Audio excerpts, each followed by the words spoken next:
Hello. Welcome to a new reading vlog. I'm gonna try and just do kind of weekly vlogs in October. We'll see how it goes. And keep them to a relative time frame, which is something I'm not good at doing, but we're gonna try. I just came in from putting washing on the line. We went to the pet shop to buy some stuff for the new buns. So they have some new toys. I'm about to edit a video. On the reading front, we've started The Only Good Indians by Stephen Graham Jones today, and I'm currently about 20% through and really enjoying it.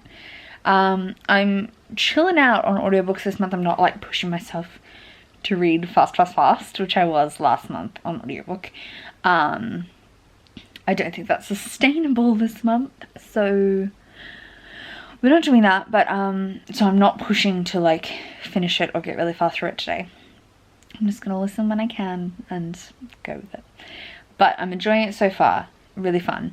I'm also a whole page, by page I mean chapter, a whole chapter into Deadly Education, and my camera's running out of battery, but we're gonna plug it in after this. I'm a chapter into Deadly Education. I'm hoping to get 250 pages into this today, if not all of the way through it tonight. I've got a chill night and I want to kind of like zoom through it. I think I'm gonna love it. I'm really enjoying the writing style. April's not enjoying the writing style, but we have very different tastes in writing style, so I think I could love it and fly through it, and I'm hoping to do just that. I also today from the bookstore picked up The Invisible Life of Addie LaRue, and so my goal is to finish this today or tomorrow morning to then start this tomorrow and finish it over the weekend because it's chunky. For some reason I had in my head, I think April and I was going through and adding up the page length of all the books I was hoping to read in the month and how much I would have to read physically to finish everything. And at the time when I looked this up, I thought it said it was like 320 pages. But no, it's like 560 pages. And I also had a different release date in mind.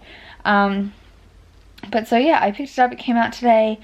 I had it pre-ordered at my bookstore when I picked it up, so that's going to be my next read. Also, Matthew from Timix wants me to go back in and tell him my thoughts because he loved it. This is his best favourite book of the year, and I have to share my opinion with him.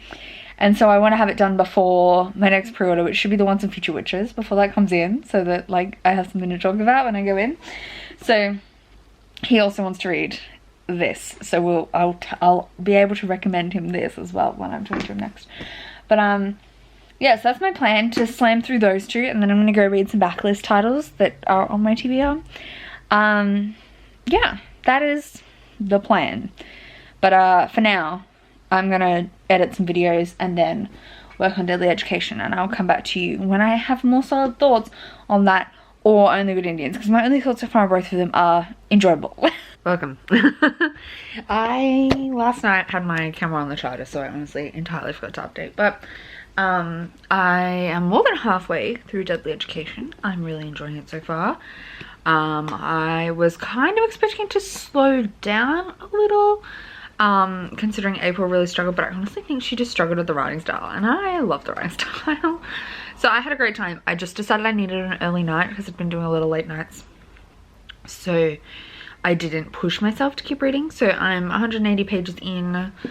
I'm definitely going to finish it today. I am loving this so far, though I do think it's like not a book for everyone. You know when you read a thing and you're like, this is perfect for me, this is my thing, but it's not everybody's thing. And I feel like that was maybe the problem with this, is that it got so much hype that a lot of people who really aren't the target audience ended up interested in it based on its face value, and it's definitely not for everyone. It reminds me a little of like Chilling Adventures of Sabrina, like Worst Witch. Like if you like an ordered magic system, this is not it. This is chaos and disorder at the highest extreme, and I love it. Also the writing style is the kind where like April doesn't like it because it's more showing than telling. That's 100% true. It's but in a way that doesn't bother me. It's super sassy in its narrative, but it's a kind where there's this big complicated outside world that like the wider context of the world is underexplained. You're kind of, the characters are talking as if you just kind of know what's going on, and to an extent. And so it's all about this magic school, and you learn different stuff about the magic school and the world in chunks, but it's alright because there's so much to learn that it's happening all the time. So to me it doesn't feel infinite, but I guess you could argue the whole book is one infinite, and that's kind of the journey. And yeah, so we follow Galadriel, who is going to this magic school, and this magic school is kind of, so in this world basically there are people with magic, and then there are evil monsters, Maleficaria, and the magic uses, like, the monsters are attracted to magic. And that's particularly true at puberty, where people are gaining power but don't have the knowledge to protect themselves yet. So they get sent to this school which has no staff. It runs itself. It's like a construct. And it's in the void. And essentially the point of the school is to build your skills to be able to survive the Maleficaria. But there's nothing really stopping the Maleficaria from getting there. It's just that, like, if there's enough of you in one place, only so many can get through the door. Is kind of the idea. So it's not that the monsters aren't there and aren't coming after them, but by putting all these kids in the one place, they stand a bit more of a chance. And then the school throws knowledge at them that they can take as they need to help them survive. And then if they come out the other end, they've gained skills to definitely help them survive, because to get out, you have to go, like, when you graduate, you have to go through the, like, most infested area. But it's a lot about, because of the way, like, monsters go for the weakest link, it's a lot about making alliances and seeming powerful and seeming, like, balancing out, like, all these things. And there's factions. In the outside world there's enclaves. So this might all be spoiler territory, I don't know, depends how much you want to know. But on the outside, like, people, wizards, magic users form enclaves, or you can be indie. And my character's indie, and the enclaves kind of help each other and can, like, share power. But my character's not one of them, so they're gonna get through a bit easier because they help each other out more.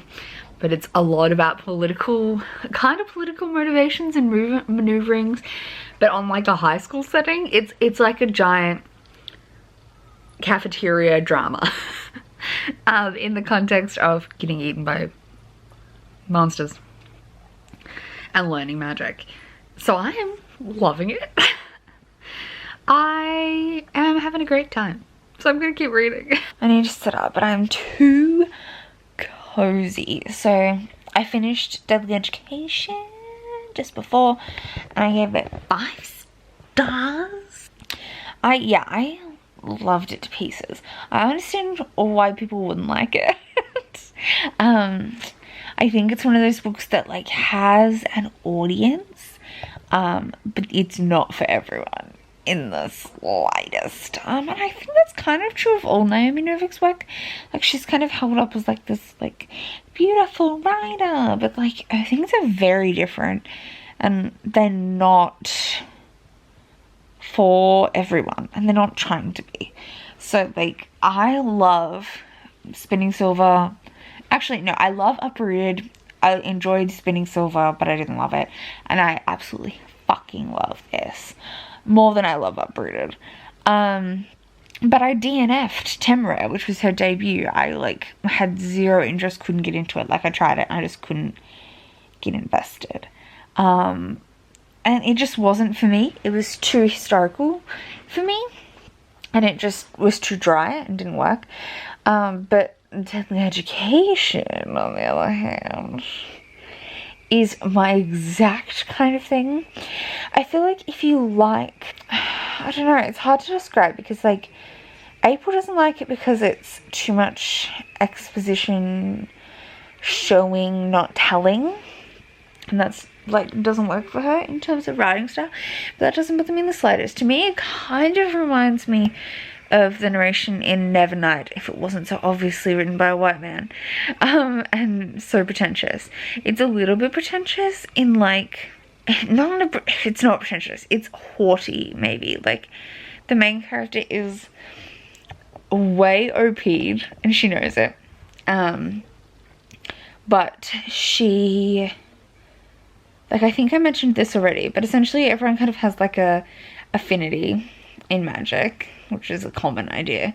Her affinity is mass destruction, and so she's so powerful, but she doesn't want anyone to know because she wants to be like successful on her own merit, not on just that she's like OP'd. And like her mum's kind of famous and stuff like this, and she just wants to be like appreciated and like get through on her own merit. And a lot of the political maneuverings are very much like about power and manipulation, and she wants to play the game and feels like she needs to play the game, but also disagrees a lot with how the game is being played. It's hard to explain without like spoiling everything, but so she's like very powerful, very sarcastic, but is also hiding her power from everyone. The world is really dry and like deadpan because it's all very vicious and like life or deathy, but in like a way where it's like just a part of life, and I love that. It's somewhat reminiscent of Lev Grossman's The Magicians, which I hated because I hated the characters, but I liked the characters in this, and I'm very interested to see how book 2 plays out considering the ending of book 1. And yeah, I don't know, it just hit all my boxes in just the right way. It's not a big plot story, it's more a world kind of story, and I imagine maybe book 2 will pick up more plot, but this is much more about, it's a book that is designed to establish a world, and it's a complicated world, and you've got to understand how the rules and what rules there are, because it's kind of a lot of rules, but like hard to understand rules that don't always make sense, and like how you've got to learn the rules to then play around with them, if that makes sense. And there's a lot, like it's complicated. So I think this book is a lot of setup so that when you get to an actual plot you understand the stakes and the like goals. It has a climax, but it's not a very big one. This is definitely like a book 1 in a trilogy, and it's definitely setting up a lot without like having a major climax in book 1. So if you also like a really pacey plot, this isn't it either. It's not a whole lot of pacey plot. It's kind of political maneuvery, faction maneuvering, and power plays, and then like a lot of world building and character building, and I fucking ate it up. I loved it to pieces. 5 stars, probably gonna be on my top for the year. I just loved it to pieces, and I can't wait for book 2. So there's that. I'm now reading this chunker. I'm like 20 pages in. I've got to sit up so I can actually like stay awake, but I want to try and get a kind of chunk into this tonight, and finish it probably Sunday. But I picked up some extra shifts over the weekend, which is voluntary, so like whatever. But I'm still determined to finish this over the weekend and hopefully read a novella as well, is my goal. But yeah, I'm enjoying this so far as well, but to be fair, I'm like hardly in, but I am really enjoying it. I'm honestly just like so hyped for so many things on my TBR this month, and I have really high hopes for a lot of them. Like I have a lot of 5-star predictions on this TBR, A Light's Away, Scapegraces, The Year of the Witching, Rules for Vanishing. I'm so excited. There's so many good things on this TBR, and honestly, I can't deal. I can't cope. Archive of the Forgotten if it arrives in time. And I'm just so ready for so many 5-star reads this month. I'm so hyped. I'm glad we're starting off strong. I was so scared when April wasn't liking Deadly Education. I was like, I know we don't share writing style preferences. Like, often I will love a book and she'll be like, it was really good, but the writing style wasn't right. And I do not have those same qualms. There are very few writing styles I don't enjoy, and normally they're like really generic-y ones, that then just like fail to absorb me in any way. Whereas anything that's like trying to do something with the writing style, I'm like, mint. And yeah, so I know we don't agree on those things, but I wasn't sure whether when she was saying like, I'm not enjoying the writing style and I'm finding it really hard to read, that like if it was slow I would struggle, but it wasn't for me at all. So like, thank God, because I know we don't have the same taste, but whenever she really doesn't like something, and she was like, she's probably gonna DNF it, she still hasn't finished it. She was considering trying the audiobook or DNFing it, and I was like, oh god. But yeah, you know, I just breezed through it. It was a fun time. The only reason I didn't finish it faster was because I was like doing things. And yeah, a breeze. What a time to be alive. Anyway, I'm gonna go get stuck in on Addie LaRue. I'm gonna go make a cup of tea and then dive in further to this. But I am, yeah, really enjoying this so far. I just want to update you. I'm also like now 40% of the way through The Only Good Indians. Really enjoying this still. Very creeped out. It's kind of taken a turn, and I'm interested to see where it goes from here. It's kind of like climaxed one part of the story, and I'm interested to see where it goes. Yeah, that was a traumatic first section. It was good. Anyway, I'll talk to you tomorrow. Hi and good morning. It's been a while since I talked to you. I left my mini tripod all the way over there, so I'm holding the camera in my petty little hand. But it has been a while. My weekend was pretty busy. I took up an extra shift, an extra long shift. So I was at work for most of the weekend, and honestly, I just hardly read there. Just sometimes I read at work, but this weekend was not one of those times. Probably in combination because the book I'm reading, which is The Invisible Life of Addie LaRue, is slow paced, so my like motivation to like pick it up when I don't have much time wasn't as there. And also it was just like a busy shift, so sometimes that happens. Anyway, I am like really close to halfway through. There's my bookmark, it's there. I'm hoping to maybe, if I'm lucky, finish it today. I kind of want to push through and try and finish it today. I am really enjoying it, but people are right, it is slow. There's also a few things that have just like grabbed my attention. One of them is that are like not meant to grab your attention and occasionally drive me out of the story, but it's like not that big a deal. One thing is that she's loving, the one is loving using the word palimpsest. Palimpsest, is that how you pronounce it?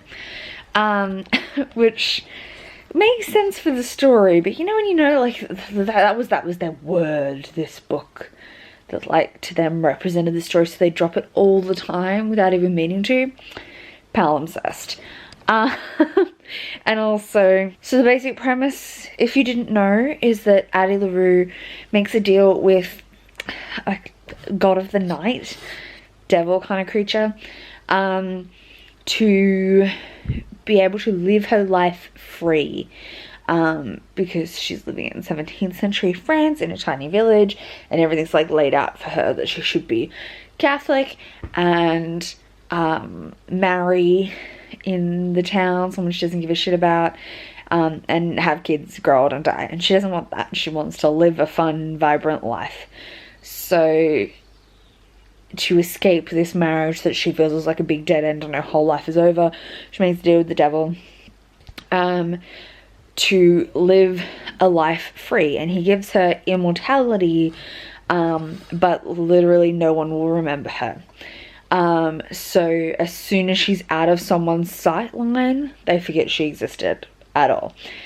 And next time she's back in the sight line, they don't know her. Yet somehow, like to the point that really early on when this first happens, she goes to visit a friend who doesn't know who she is, like finds her in the garden. It's like, come into my house, like you're obviously like homeless and you need help, come in, sit by the fire, get warm. And then the friend goes out to meet her husband at the door and leaves the room and comes back and then is like, what the fuck, why is a mad woman in my house holding my baby? Like, that quick of a turnaround of forgetting. Yet Addie has a whole heap of one night stands, and like, I know the technicality of that just wasn't thought through, but how often do you get through a one night stand? Like, and it talks about how, like, in the morning they'll wake up and not remember her. So obviously throughout the whole night they've gone to bed and they've been in each other's company the entire time. Who doesn't piss during an evening? Like, to me, this would get cut short as soon as someone has to go pee. Presumably, like, the one time that's 2014, does she not know about needing to pee before and after sex to avoid it? Like, she's not gonna get an infection, but she's having sex with men and women. So, like, even men, they've got to pee to, like, successfully finish. Like, the biology of that was not thought out. Like, in a sexual encounter, especially if you've, like, met and you've come home together, but you've been out and about, so you've had to have met somewhere. At some point, someone's got to stop to pee. And is she, like, following them into the bathroom so they don't lose sight of her? Like, I don't have to. It wasn't thought out, but all in my head I can think is, like, people have to pee.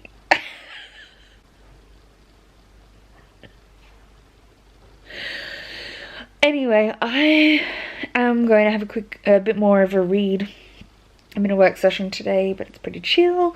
And my brain is too tired to do, like, hardcore work, so I'm doing some, like, seminar stuff. I can kind of read along at the same time, so I think I'm going to do that. But first I'm going to eat a snack. And then, yeah, settle in to watch some presentations from some people while reading. Yeah. Alright, it's Tuesday afternoon. I'm about to start editing my wrap-up, because that really should be happening soon. I just finished listening to The Only Good Indians by Stephen Graham Jones. I ended up giving it 4 stars. I thought it was very atmospheric and creepy, but it may have been that I was too busy to really listen to it properly, but it did drag very slightly for me. But it was really good. I would definitely recommend it. 4 stars. It was top notch. And I can't wait to read more from Stephen Graham Jones. I have about 100 pages left of Addie LaRue, which I'm going to read in a bit. I'm going to start Hex Life, which is a collection of short stories, when I start cooking later. And my next physical read is going to be Rules for Vanishing, so I'm going to pick that up once I finish Addie LaRue. So I'm hopeful to get a decent chunk through that tonight and finish this, get a chunk through, oh my god, Trixie, get a chunk through Hex Life and Rules for Vanishing today as well. I do think this has really, like, I was busy all weekend and I was busy a bit yesterday. This though is slow, really slow, and I think I talked about this before, but it 100% has impacted my ability to, like, find time in my day to read. Like, slow things really, like, mean I just am way less likely to pick up a book full stop. I'm not slumpy, just the drive wasn't there for it as much. So I haven't been like desperate to pick it up at like all minutes of the day, but we'll get there. And yeah, I'll definitely be able to finish it today. I'm interested to see how it ends, and we'll decide on a star rating when we get there. But for now, I'm gonna edit my wrap up for last month, which is gonna take me fucking ages. But we're gonna do it and cook dinner. And hey, Trixie. Yeah, that's the plan. Okay, so don't get me wrong, I am loving Addie LaRue. I think it's really beautiful and pretty, and we're building to emotional. But it's taken a long time to build that. But one thing that I think people won't like, and I kind of don't like it, and it's leaning me towards, I've still got like 100 pages left, just under 100 pages left, no, like 60 pages left. One thing that's leaning me towards more of a 4-star than a 5-star is that, so this is told kind of in dual timeline, but I feel like the past timeline doesn't push the narrative forward in the current timeline as expertly as it could. Like, the story could have pushed more with more plot. Like, it's plotless, and that's fine, but for me it's slowed it down so much that I think it's worth taking a star off for me. Like, it's not perfect for me because it's so slow, and I don't necessarily need a plot, but I need tension. And to me, the tension hasn't developed till now, like right near the end. And I guess there's always a sense of impending doomness, but that didn't really feel time limited because she lives forever. And it's not till really recently that like circumstances have changed, that's changed. Like, obviously that's not the case, but even now when that sense of tension's really high, and I think this is where I'm noticing the flashbacks not doing their full worth. They're kind of not adding to that tension, they're just kind of there. Like, especially now when the tension is ramping up in the present timeline, that's where I would think you should really work the tension in the past timeline to its best effect. And we know that V. Schwab can do tension across timelines and build them up really well that way. Like, Vicious and Vengeful both do that. And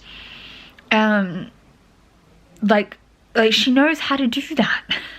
So I don't quite get why in this, right at the climax time of when things are really ramping up and the tension is high in the present narrative, the past narrative just seems to drag me back. Whereas when everything was the same pace and slow, it was fine. But now it feels like a draw out of the story. I don't know. I wanted to like absolutely love this with my whole being and have no faults with it. But instead I'm like really appreciative of it, really enjoying it, but also have faults. God. Matthew Adamix is going to be so upset with me. Good morning. It is Wednesday morning. I'm just finishing off my coffee, but I did finish Addie LaRue last night. So let's chat for a second about that. I also burnt myself. If you can see, it's going to focus on it. Look at that bad boy. Yikes. I managed to like splash boiling soup onto myself. I haven't had a burn that bad in a long time. It was in ice literally till I was asleep. Just like switching over ice packs constantly until I was asleep. And yeah, so I finished Addie LaRue. I didn't hate it, so I'm definitely not in that camp at all. I really enjoyed it, but I am slightly disappointed. Like, I didn't love it as much as I wanted to. I wanted it to be like an overwhelming 5 stars, favorite of the year. I don't think it's that for me. And mainly for a couple of reasons that I don't think will bother everyone. Some people probably won't even notice these things, but that limited my ultimate love and enjoyment. So we'll start off with saying it is plotless and it is very slow. Both are things that normally don't bother me, but even when something's plotless, I need some kind of like at least an emotional drive to the end. like something that you're trying to get to, even if it's not plotless, even if it's not a plot. It can just be like a development change or a like character development or something, but I need some kind of drive of like where we're going. For me, this took a long time to develop where it was going. Like, it kept a lot secret from you for a really, really long time. It's a lot about exploring character, exploring morality, exploring the themes of wishes and deals, which is like the whole thing. Addie makes a deal with he's not really the devil, but kind of the devil for her soul. So it's kind of looking at the morality and thematic issues around that. So it's a lot of slow explorations of little moments, and then ultimately it has a kind of plot moment at the end.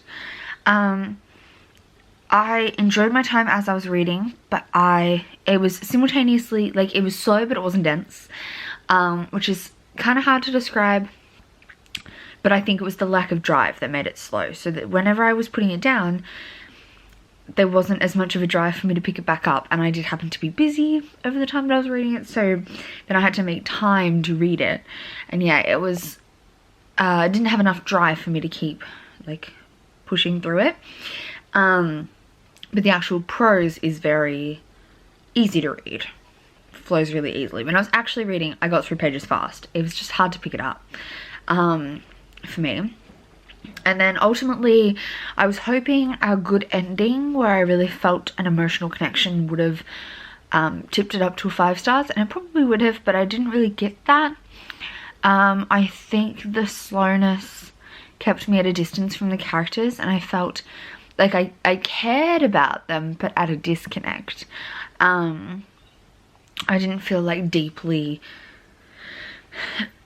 into their personality. I also think maybe if it had have played out differently, like my differential attachment to different characters, I would have felt more sad with a different ending.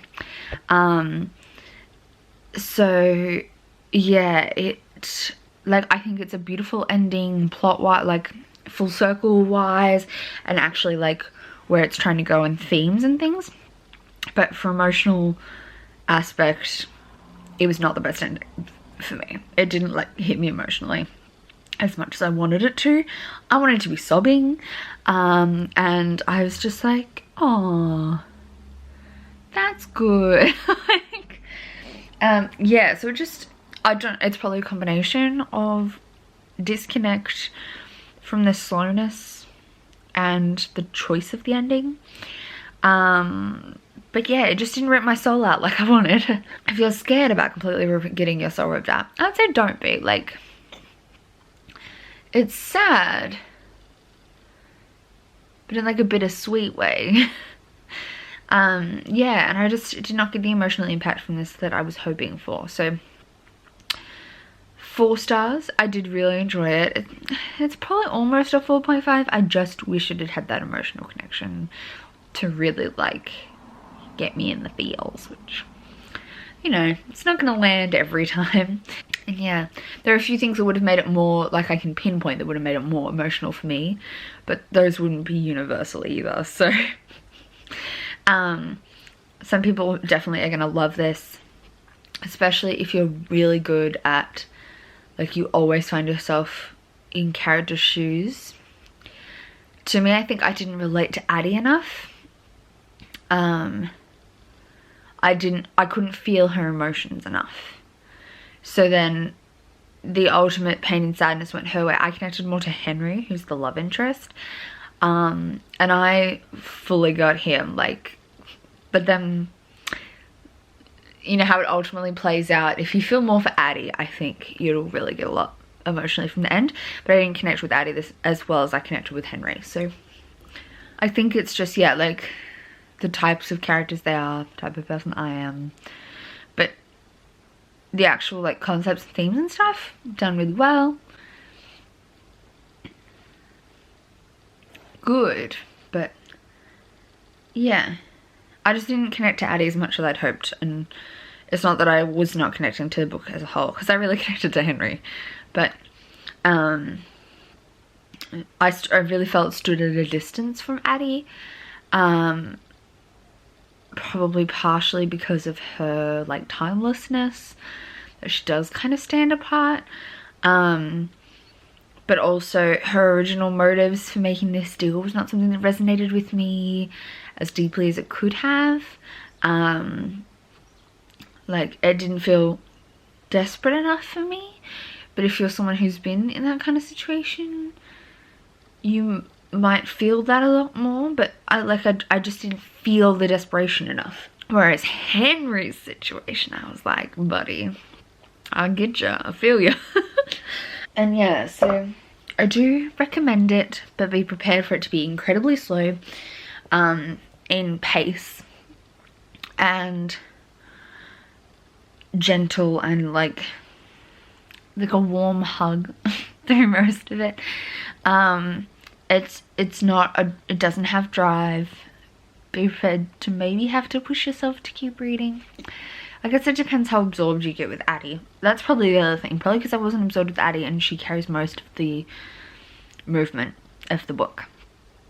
Whereas when we followed Henry, I was like, yeah, we're in it.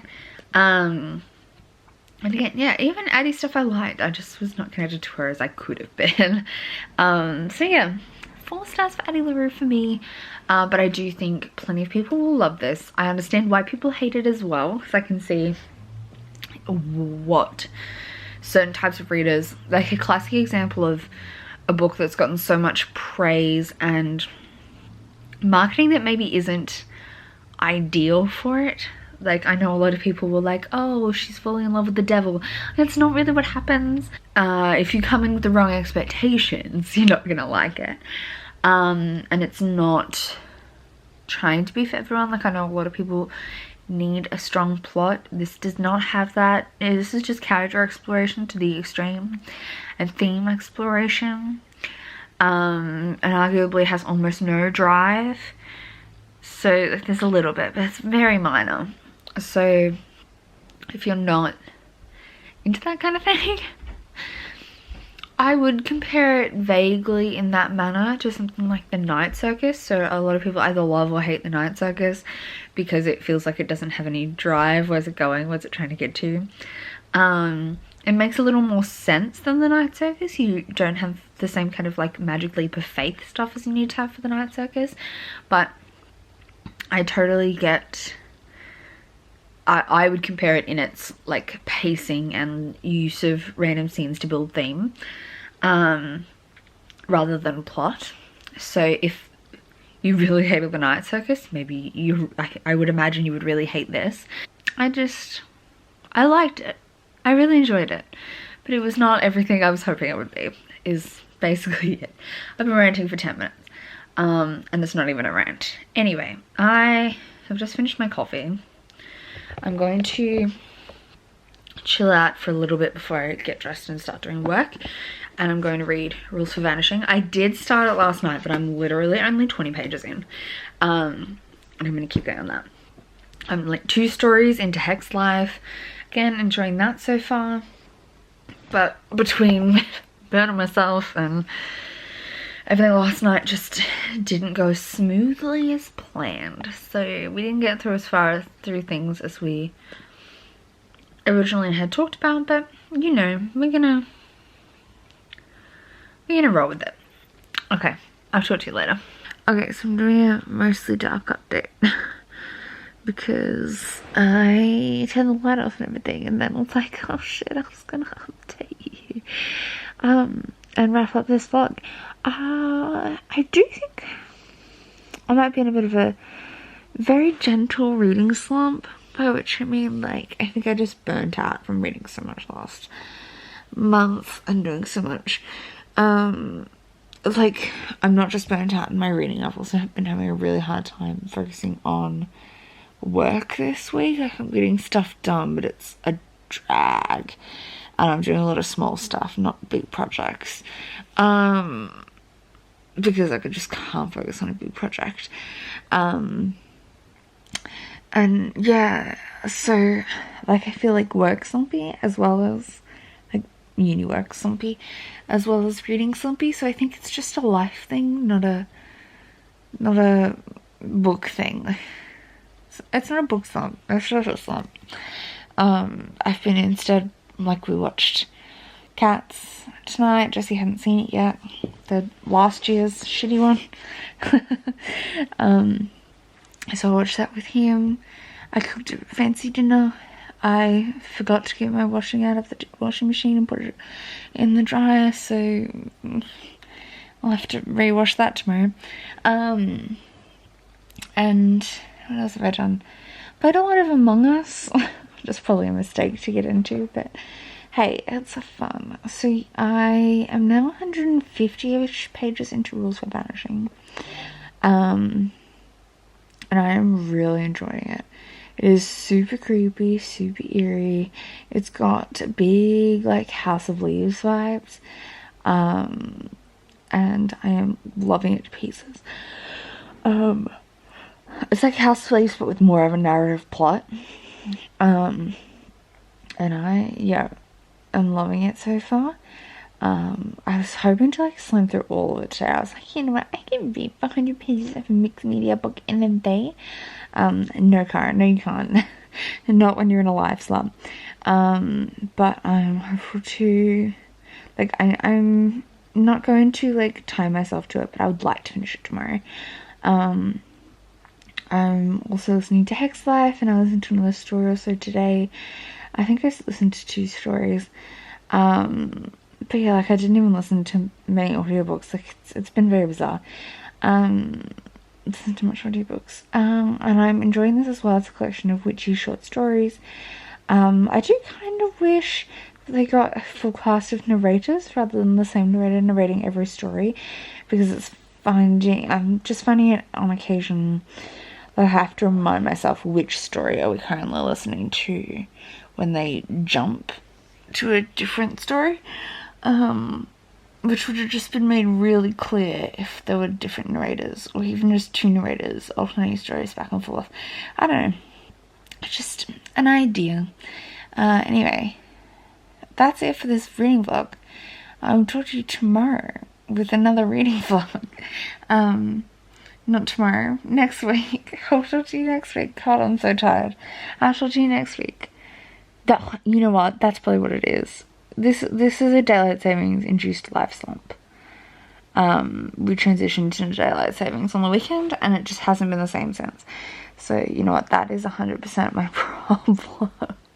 It's a daylight savings draining vlog, draining life slump.